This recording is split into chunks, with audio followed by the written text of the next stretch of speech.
Hi and welcome to Science Q&A. I'm Marco, I'm a PhD student in molecular biology, and the question for today is, why can we find a cure for cancer? Indeed, despite the numerous fundings that cancer research have received over the past years, the weapons that we have today against cancer are basically treatments that are different from patient to patient and from tumor to tumor. And we really lack something that can cure all types of cancers. To actually understand why we face this very big challenge, we need to talk about a tumor, and I need to explain what a tumor is and also how the onset of a tumor works.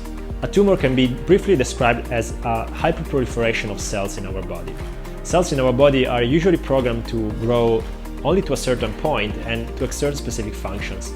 However, due to some mutations, which can be caused by different factors which we are not discussing today in this video, they can start proliferate without any limit. Now, we know we're talking about hyperproliferation, and we know also that this hyperproliferation is caused by specific mutations. Therefore, the question is legit. Why can we beat cancer if we know what it is and what is the cause? Well, the answer lies in three main features that all tumors have. The first one is the driver mutation. Driver mutation is the mutation that drives everything and starts the cascade of events that leads to a tumor formation. If we take different tumors, for example skin cancer and bone cancer, the driver mutation is different. So now we already have two different mutations that need two different treatments. On top of it, we have now cells losing their ability to correct other mutations, therefore they start to accumulate. This means that now finding a single treatment for both tumors is even more difficult because we don't have to take into account only the first mutation, the driver mutation, but also all the others that now are accumulating. The third big problem now is that even if you take a single tumor inside a single patient, you can find different groups of cells that have different combinations of mutations.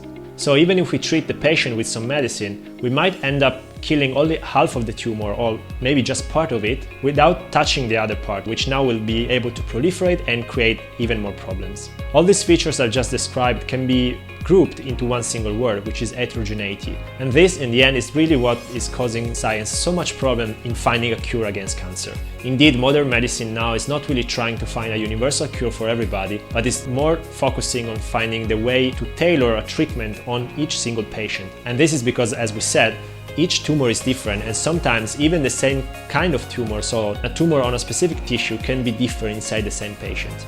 Of course, this goes with prevention. For example, for lung cancer, we know that smoking is a very high risk factor, so if you don't smoke, it's very likely you will not get lung cancer.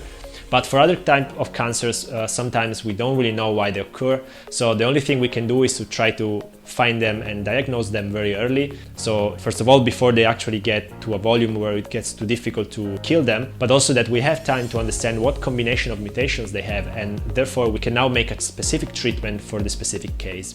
For today, that's it. I hope you found this video useful. If so, please hit the like button. Please consider subscribing to the channel so you will be notified every time I upload a new video. If you have questions regarding this topic or any other scientific topic, please leave it in the comment below, or you can also find me on Facebook and Instagram. The page is always called Drops of Science. And thanks a lot for watching, and see you next time.